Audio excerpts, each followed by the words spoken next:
Bom dia. Goste delas. Elogios são bons, principalmente para a autoestima. Mas receber críticas também pode ser. Elas nos fazem crescer. Claro, se soubermos o que fazer com elas.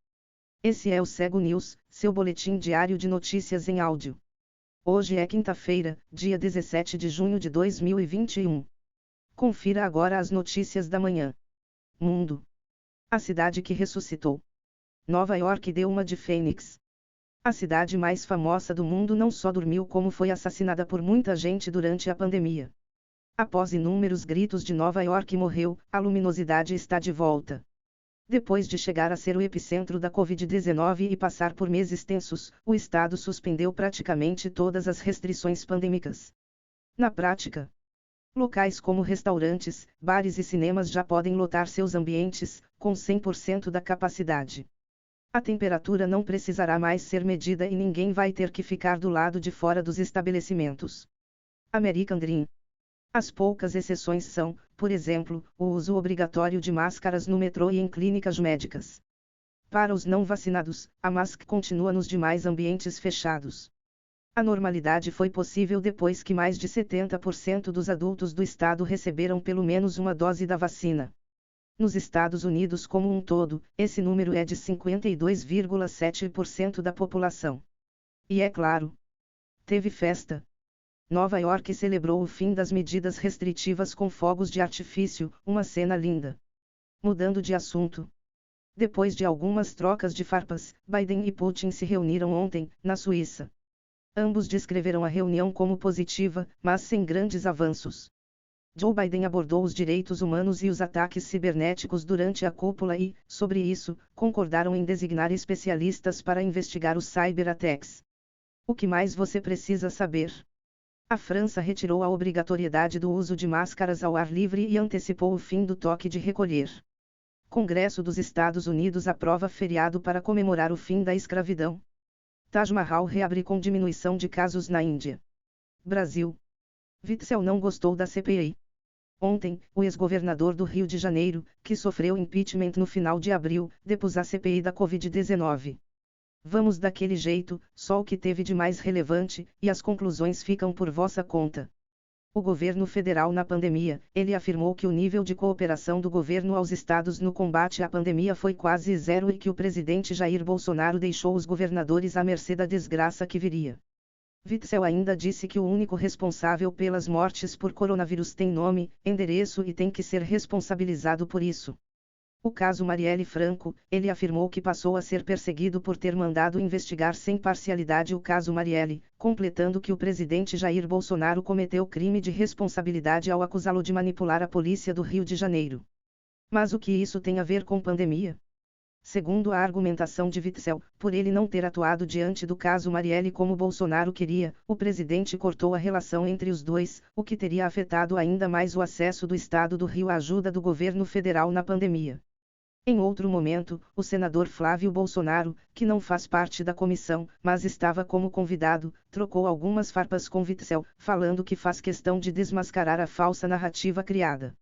O ponto alto, prestes a ser questionado sobre os valores pagos na compra de respiradores, Witzel se retirou da sessão, fazendo uso do habeas corpus concedido a ele pelo STF. O ex-governador agradeceu a oportunidade, disse ter certeza de que tem muito a contribuir futuramente e explicou que decidiu se retirar porque a sessão não estava mais sendo conduzida de forma civilizada. A expectativa é que ele seja ouvido mais uma vez. Nesta sexta-feira, os integrantes vão votar se será uma sessão privada, de portas fechadas, ou não. O que mais é destaque no Brasil? Com 2.997 mortes em 24 horas, Brasil registra maior número de óbitos desde abril.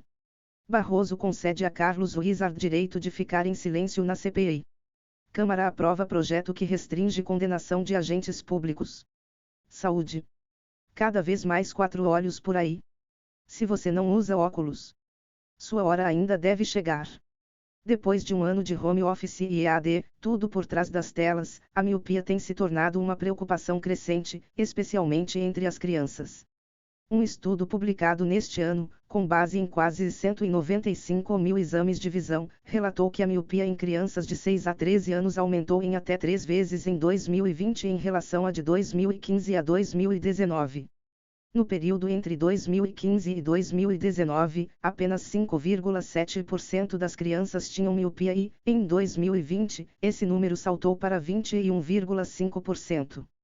Os autores da pesquisa concluíram o estudo como uma evidência do agravamento dos problemas de visão por causa do isolamento, apesar de não fornecer o tempo de uso de cada criança nos eletrônicos. Além do excesso de telas, durante a pandemia, tivemos menos exposição à luz natural, algo muito importante no desenvolvimento ocular infantil. A OMS já estima que a miopia vai afetar 52% da população mundial até 2050, e o mercado global de óculos deve decolar. Estima-se que o setor, hoje avaliado em 147 bilhões de dólares em 2020, cresça uma taxa anual de 8,5% nos próximos anos. Tecnologia. Ebanks/Spotify, pagamento confirmado. Reconhece o e-mail do título. O Ebanks, empresa brasileira fundada em 2012, é conhecido por mediar pagamentos para empresas como Airbnb, Amazon, AliExpress, Shopee, Spotify e Uber. O unicórnio curitibano acaba de receber cerca de 2,1 bilhões de reais em um aporte feito pela Advent, já antecedendo um provável IPO, que deve ser feito nos Estados Unidos. A empresa nasceu para dar aos consumidores latino-americanos, especialmente os que não têm um cartão de crédito internacional, acesso aos sites gringos, de forma simples e confiável. O tamanho do negócio: 70 milhões de consumidores já usaram o Ebanks para pagar por produtos e serviços de sites internacionais. Só em 2020, a plataforma processou 145 milhões de transações.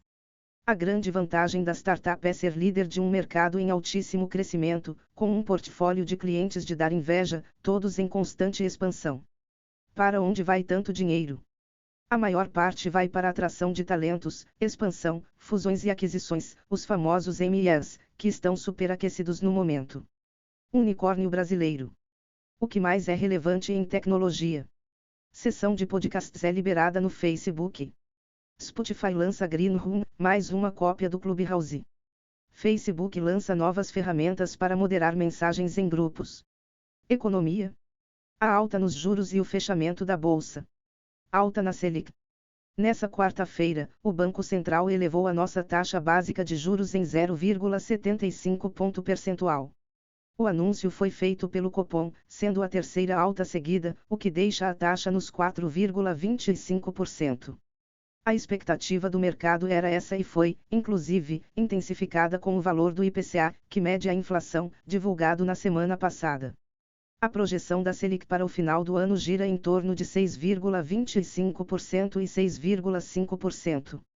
Já lá fora, apesar de elevar a expectativa para a inflação americana, o Fed manteve os juros entre 0% e 0,25%. Além disso, decidiu continuar com a compra dos ativos de 120 bilhões de dólares e aumentaram a expectativa do PIB americano deste ano de 6,5% para 7%. Quem pode, pode. E como ficou a bolsa por aqui? No vermelho.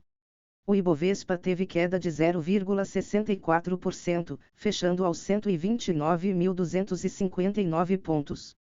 O que mais puxou o índice para baixo foram as ações da Vale e de siderúrgicas, que caíram por conta da baixa no minério de ferro e no aço, principalmente por conta da preocupação do mercado com possíveis medidas de controle por parte do governo chinês. Por outro lado, o pregão não terminou em uma pior por conta dos sinais trazidos pelo Federal Reserve, que foram bem vistos pelos investidores daqui. O que mais é destaque em economia? O dólar subiu 0,31%, cotado a R$ 5,05.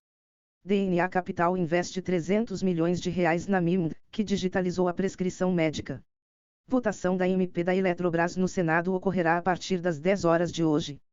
Esse é o Cego News, o seu boletim diário de notícias em áudio. Tenha um bom dia e até amanhã.